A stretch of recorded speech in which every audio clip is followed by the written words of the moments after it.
Assalamualaikum warahmatullahi taala wabarakatuh dan selamat sejahtera saya ucapkan kepada sidang hadirin dan hadirat yang saya hormati sekalian. Saya Nurul Hafizah binti Labin dari Universiti Malaysia Sabah. Pada hari ini saya akan membentangkan hasil analisis sorotan literatur sistematik saya bertajuk Kualiti Pekerjaan dan Impaknya terhadap Kualiti Kehidupan Pekerja Ekonomi Gig. Baiklah, sebelum saya menjelaskan dengan lebih terperinci berkenaan dengan isu kajian dan analisis dapatan sorotan, alangkah lebih baik jika saya menjelaskan terlebih dahulu berkenaan dengan apa sebenarnya yang dimaksudkan dengan kualiti pekerjaan dan hubung kaitnya dengan kualiti kehidupan. Baiklah, apabila melihat kepada kualiti pekerjaan, ianya dapat diklasifikasikan sebagai suatu persekitaran kerja yang baik, yang kondusif, adanya jaminan dari segi keselamatan dan juga kesihatan pekerja, dan pemulihan gaji yang mencukupi. Manakala kualiti kehidupan ini pula dapat dilihat sebagai kesejahteraan hidup seseorang, individu ini, dan sejauh mana keperluan asas mereka ini dipenuhi, yang mana ianya dapat diukur dari aspek ekonomi, fizikal, psikologikal, pembangunan diri, persekitaran, pendidikan dan juga hubungan sosial. Apabila kualiti pekerjaan ini semakin meningkat, misalnya pekerja memperoleh upah yang baik, persekitaran pekerjaan kondusif, secara tidak langsung ianya mampu memberi impak yang juga positif terhadap kesejahteraan ataupun kualiti hidup pekerja ini. Kerana upah yang mencukupi secara tidak langsung dapat memenuhi keperluan asas seseorang individu. Baiklah, seterusnya kita lihat pula apa yang dimaksudkan dengan ekonomi gig ini. Jika mengambil pengklasifikasian oleh Kate 2020, ekonomi gig ini dapat diertikan sebagai satu kerja jangka pendek yang berlangsung antara pekerja, platform kerja, syarikat atau pelanggan, yang mana urusan pekerjaan ini dilakukan melalui platform digital, misalnya Upwork, Fiverr, Foodpanda ataupun syarikat pengangkutan seperti Grab, Maxim dan sebagainya. Dan jika melihat kepada ciri pekerjaan ini, sebenarnya ianya pekerjaan yang tidak teguh atau dalam arti kata lain precarious. Kerana hubungan pekerjaannya adalah tidak tetap dan ianya sering dikaitkan dengan penerimaan upah yang rendah, tekanan kerja yang tinggi dan tiada akses kepada latihan dan juga pembangunan diri. Yang mana jika kita lihat ciri-ciri ini sebenarnya adalah sedikit bertentangan dengan apa yang dilihat sebagai suatu kualiti pekerjaan yang baik, dan secara tidak langsung ianya sudah pasti akan berimpak kepada kualiti kehidupan pekerja ekonomi gig itu sendiri. Namun begitu, apa yang menjadi isu permasalahannya di sini adalah tidak dinafikan bahawa berlaku lonjakan pekerja ekonomi gig ini tidak kira di Malaysia ataupun di luar negara kerana adanya kemajuan digitalisasi. Namun begitu, pekerja ekonomi gig ini dilihat berdepan dengan kemerosotan kualiti pekerjaan, lebih-lebih lagi apabila mengambil kira senario pandemik COVID-19, dan secara tidak langsung ianya telah memberi impak kepada kualiti hidup pekerja ekonomi ini sendiri. Namun begitu, Gustavan dan juga Hetvel 2022 telah menggariskan bahawa sebenarnya setiap pekerja ini mempunyai persepsi berlainan antara satu sama lain berkenaan sama ada kualiti pekerjaan ekonomi ini baik ataupun tidak, kerana setengah menganggap bahawa pekerjaan ekonomi ini dapat menawarkan fleksibiliti. Pada masa yang sama, tidak semua pekerja menganggap yang mampu memberikan fleksibiliti seperti mana yang diwar-warkan. Sehingga kan apa yang berlaku, ianya mampu memberi impak yang pelbagai, tidak kira dari sudut ekonominya, psikologikalnya, pendapatan dan juga sokongan sosial, yang mana secara keseluruhannya nanti mampu mempengaruhi kualiti hidup pekerja gig ini. Rentetan daripada permasalahan kajian tersebut, maka wujudlah persoalan kajian, iaitu apakah impak kualiti pekerjaan terhadap kualiti kehidupan pekerja ekonomi gig ini, yang mana membentuk objektif kajian iaitu menganalisis impak kualiti pekerjaan terhadap kualiti kehidupan pekerja ekonomi gig dalam bentuk analisis sorotan literatur sistematik. Namun begitu, analisis ini dilaksanakan secara umum dan tidak memfokuskan kepada pandemik COVID-19 semata-mata, bagi membentuk tema-tema yang berkaitan dan relevan agar ianya lebih komprehensif.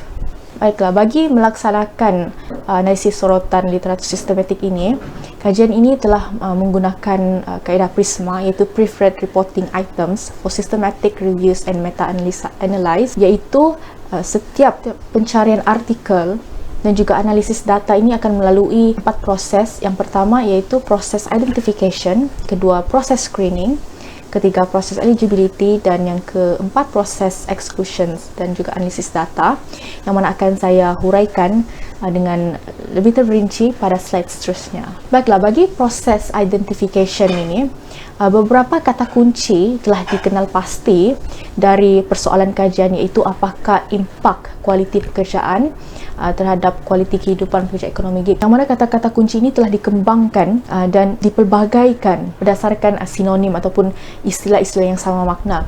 Misalnya, jika kita lihat di sini dalam artikel ini terdapat 5 kata kunci yang telah dipelbagaikan. Yang pertama, impact, dipelbagaikan ataupun dikembangkan kepada kata kunci yang lain, iaitu effect ataupun consequences, quality of work kepada job quality, quality of working life dan juga work condition, dan begitu juga seterusnya. Setelah kata kunci ini dipelbagaikan, ianya akan digabungkan menjadi satu search string yang akan dimasukkan dalam pangkalan data bagi membuat carian artikel. Dan penggabungan ini menggunakan dua kaedah, iaitu menggunakan boolean operator dan juga truncation. Yang mana jika kita lihat kata kunci impact itu sendiri yang telah dipelbagaikan kepada effect dan juga consequences telah diikat menggunakan boolean operator, iaitu or.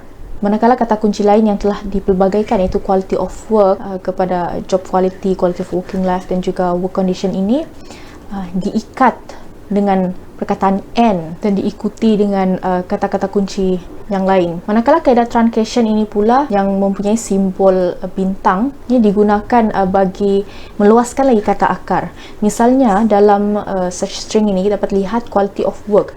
Work ini dapat dikembangkan lagi kata akarnya kepada working ataupun work, works, dan kata-kata kunci ini dimasukkan dalam pangkalan data. Misalnya dalam analisis sorotan ini, pengkaji telah menggunakan 3 pangkalan data utama, iaitu Tenfont-Line, Springer dan juga SearchPub. Setelah dimasukkan, proses seterusnya akan dilakukan, iaitu proses screening, yang mana pengkaji akan menetapkan beberapa kriteria exclusion dan juga inclusion yang akan ditetapkan dalam pangkalan data secara automatik. Misalnya dalam analisis ini, dokumen selain daripada artikel dan juga ulasan artikel akan dikeluarkan. Misalnya seperti case law artikel yang selain daripada bahasa Inggeris juga akan keluarkan, dan artikel haruslah tidak kurang daripada tahun 2018. Selain dari scope Central Social juga akan dikeluarkan. Manakala bagi kriteria inclusion pula, hanya artikel dan ulasan artikel berbahasa Inggeris tahun dari 2018 hingga 2022 sahaja akan dipilih secara automatik, termasuklah bidang sains sosial dan juga terbitkan di mana negara. Hasil proses screening ini, jumlah artikel awal yang diperoleh yang mana berpotensi untuk disaring adalah 1,836, dan artikel-artikel ini akan melalui proses seterusnya, iaitu proses eligibility, yang mana ianya akan disaring secara berterusan, secara manual berdasarkan kriteria yang paling relevan. Misalnya dalam analisis ini terdapat beberapa artikel yang abstrak dan tajuknya adalah dalam bahasa Inggris tetapi isi kandungannya bukan dalam bahasa Inggris, dan terdapat juga beberapa artikel yang tidak dapat diakses. Dan terus itu proses terakhir, iaitu exclusion dan analisis data akan dilaksanakan, yang mana setiap artikel akan dibaca dari segi abstraknya. Begitu juga dengan tema dan juga subtema dalam artikel tersebut sama ada sesuai untuk digunakan pakai bagi membincangkan apakah impak kualiti pekerjaan terhadap kualiti kehidupan pekerja ekonomi gig. Dan hasil akhir mendapati bahawa hanya terdapat 3 artikel saja yang bersesuaian dengan objektif kajian ini. Berdasarkan 3 artikel yang diperoleh, saya akan membincangkan apakah tema-tema yang diperoleh dalam dapatan kajian. Baiklah, bagi tema pertama, impak kualiti pekerjaan dan juga kualiti kehidupan pekerja ekonomi gig ini dapat dilihat dari aspek keperluan ekonomi, yang mana dalam kajian IREN, penurunan dan juga kehilangan kadar upah sewaktu pandemik COVID-19 ini telah mengakibatkan pekerja mengalami bebanan dari segi ekonomi sehingga mampu mempengaruhi kesejahteraan hidup pekerja. Manakala kajian Clark pula mendapati bahawa Pekerja gig ini berdepan dengan ketidakamanan keuangan dalam jangka masa yang panjang sehingga mewujudkan impak yang negatif kepada kesejahteraan hidup mereka. Kerana dalam kajian tersebut didapati bahawa tekanan kewangan ini sebenarnya mampu memberi tekanan yang sangat tinggi, khususnya dalam mereka yang telah berumah tangga, sehingga mampu mengakibatkan perpecahan hubungan antara suami isteri. Ataupun dalam senario lainnya, pekerja juga tidak mampu menyalurkan kewangan untuk kanak-kanak sehingga mereka merasakan bahawa keperluan ekonomi mereka tidak terpenuhi. Jadi secara tidak langsung ianya memperlihatkan bahawa pekerja seolah-olah tidak dapat memenuhi keperluan kehidupan mereka dari aspek ekonomi sehingga kualiti kehidupan ataupun kesejahteraan pekerja ini merosot. Bagi tema kedua pula, impak kualiti pekerjaan terhadap kualiti kehidupan pekerja ekonomi gig ini juga dapat dilihat dari aspek kesihatan mental, fizikal dan juga psychological. Misalnya dalam kajian Fieseler 2019 memperlihatkan bahawa keadilan dalam pekerjaan ini sebenarnya adalah penting bagi memastikan tiada pihak yang mengambil kesempatan ke atas pekerja, lebih-lebih lagi pekerja gig yang tidak mempunyai hubungan pekerjaan yang jelas bersama dengan majikan ataupun pelanggan. Nah, ianya hanya bersifat sementara. Dan apabila wujudnya keadaan kerja yang adil, ianya mampu meningkatkan kepuasan kerja, motivasi dan juga kesihatan psikologi pekerja yang mana mampu mempengaruhi kesejahteraan pekerja. Manakala dalam kajian Irene pula dapat dilihat bahawa kesejahteraan dari aspek mental, psikologikal pekerja dia terjejas akibat penurunan kadar upah dan kehilangan pendapatan semasa pandemik, sehingga bekerja ini berkemungkinan besar menghadapi GAD ataupun Generalized Anxiety Disorder akibat penurunan ataupun kehilangan pendapatan semasa pandemik. Dan ianya adalah selaras dengan dapatan kajian yang dibincangkan dalam artikel Clark 2022 yang mana ketidakpastian pekerjaan ini telah menyebabkan pekerja berdepan dengan ketekanan tinggi sehingga mampu mempengaruhi kesejahteraan hidup pekerja. Bagi tema ketiga pula, impak kualiti pekerjaan terhadap kualiti kehidupan pekerja ini dapat dilihat dari aspek pendapatan.